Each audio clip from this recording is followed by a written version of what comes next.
Hi, in this video we'll talk more about these things called methods.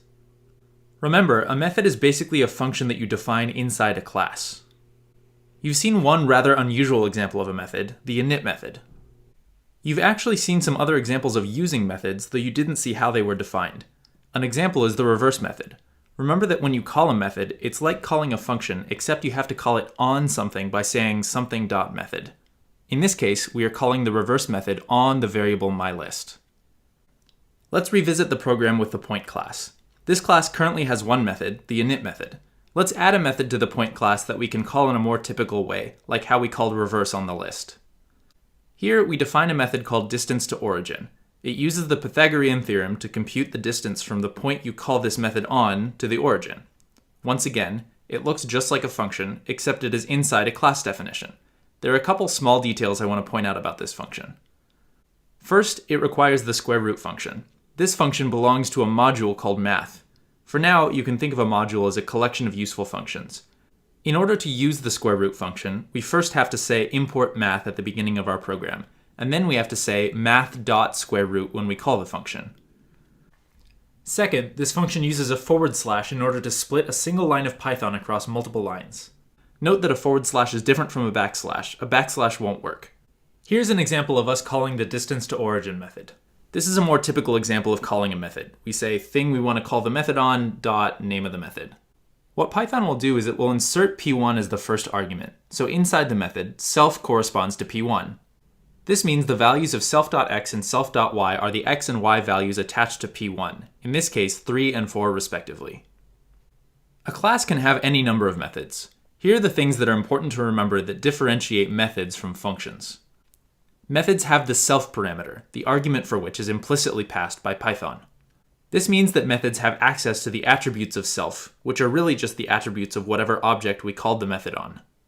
Finally, all these method declarations live inside a class definition, indented by one level.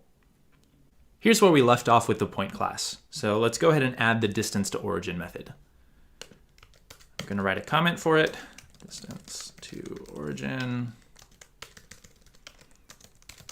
computes the distance from this point to 0, 0. Now I define it kind of like how I define a function, def distance to origin. And even though we're going to pass 0 arguments to this method, at least explicitly, this method still has to take a single argument, and that's because Python implicitly passes the object we call this method on as the first argument. So the first argument is going to be self, and I want to compute the distance between self and 0, 0. And the formula for that is the square root of the distance in x coordinates squared plus the distance in the y coordinates squared.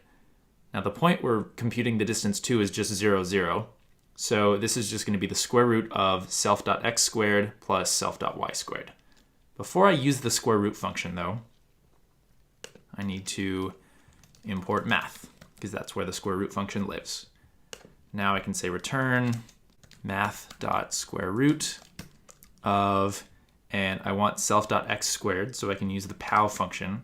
This is not part of the math module, so I can just call it without saying math.pow. Self.x to the power of 2. I'm going to add that to self.y to the power of 2. Great. Now let's test this out. Print p1 dot distance to origin. So this is how we call the method. We call it on something, and we say p1 dot distance to origin. p1 then implicitly gets passed as the first and only argument to distance to origin. So self in this case is p1. Now I can do that here as well. Print p2 dot distance to origin. And the distance to origin for the first point is 5, and for the second point it's 3.